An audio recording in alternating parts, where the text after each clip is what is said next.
ভাইরে ভাই, খেয়াল করে দেখবেন এবার বলিউডের ছবির সংখ্যা খুবই কম। কারণ কি? কারণ বলিউডের নায়ক নায়িকারা অভিনয় করার সময় পাচ্ছে না, নাচ গান করার সময় পাচ্ছে না। তারা আম্বানি পরিবারের বিয়ে অংশগ্রহণ করতে গেছে। শুধু অংশগ্রহণ করলেই হবে না, সেখানে আবার পারফর্ম করতে হবে। মোট কথা আম্বানিদের এন্টারটেইন করতে। হালদি, মেহেন্দি, সঙ্গীত, রসম, এগুলো তো আমাদের মতো নর্মাল মানুষদের অনুষ্ঠান, বিয়ের অনুষ্ঠান।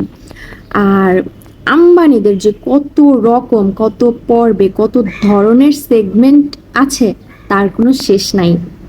মোটামুটি মানুষজন কাপড় চোপড় গুছিয়ে পরিবার পরিজন নিয়ে আম্বানিদের বিয়েতে চলে যাচ্ছে।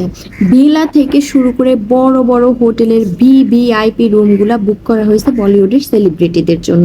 সে সকল জায়গাতে তারা পরিবার নিয়ে হাসছে, খেলছে, খাচ্ছে, দাচ্ছে, থাকছে, খেয়ে দিয়ে চলে আসছে। তো তারা কাজ করবে কখন? কাজ করার জন্য তো মিনিমাম সময়ের দরকার, বাট তাদের কাছে তো সেই সময়টাই নাই।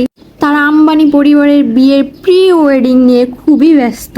এর মধ্যে কোপা আমেরিকা শেষ হয়ে গেল, একটা গোটা ওয়ার্ল্ড কাপ শেষ হয়ে গেল। এর জন্য কিন্তু এত আয়োজন করা হয় নাই। ওয়ার্ল্ড কাপের উৎসবের আয়োজন করা হলো কোথায়? গিয়ে আম্বানিদের বিয়ের স্টেজে। সেখানে ওয়ার্ল্ড কাপের প্লেয়ারদের অভ্যর্থনা দেওয়া হইল। মানে এইটা একটা জাতীয় উৎসব, সরি সরি সরি, এটা একটা বিশ্ব উৎসবে পরিণত হয়েছে। আম্বানির ছেলের বিয়ে বলে কথা, এটা কি আর আমাদের মতো চুনোপুটির বিয়ের অনুষ্ঠান? আমাদের মতো চুনোপুটিদের বিয়ের অনুষ্ঠানে কি হয়? আত্মীয় স্বজন আসে, খায় দায়, বদনাম করে, চলে যায়। কিন্তু ভাই, আম্বানিদের বিয়েতে আসতে হলে আপনাকে তল্পি তল্পা গুছিয়ে পরিবার পরিজন নিয়ে মোটামুটি ভালো একটা টাইম নিয়ে আম্বানিদের বিয়েতে আসতে হবে।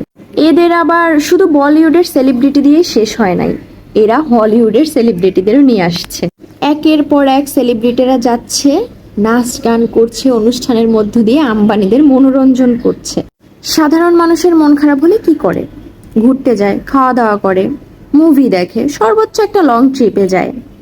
বাট এটা তো কোনো সাধারণ পরিবার না, দ্য গ্রেটেস্ট আম্বানি পরিবার।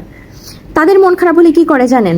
তারা বলে বলিউড হলিউডের সেলিব্রিটিদের কল করো, তাদের ডাকো, একটু 90s-এর নাচ দেখতে ইচ্ছা করতেছে, তাদের নাচাও। তারা এভাবে করে মন ভালো করে। আমাদের মতো সাধারণ পরিবারের ছেলেদের বিয়ে করতে হইলেই ধার দেনা করতে হয়। আর এই যে আম্বানিরা প্রি ওয়েডিং সিস্টেম চালু করছে, এমনিতেই হচ্ছে ছেলেরা বিয়ের এই প্যারা সেই প্যারা এইসবের জন্য বিয়ে করতেই চায় না। আর এই যে যদি প্রি ওয়েডিং সিস্টেমটা যদি কোনোভাবে একবার সাধারণ মানুষের মধ্যে চালু হয়ে যায়, ভাই রে ভাই, ট্রাস্ট মি, ছেলেরা বিয়েই করতে চাইবে না। গোটা একটা বছর ধরে চলতেছে এই বিয়ের অনুষ্ঠান।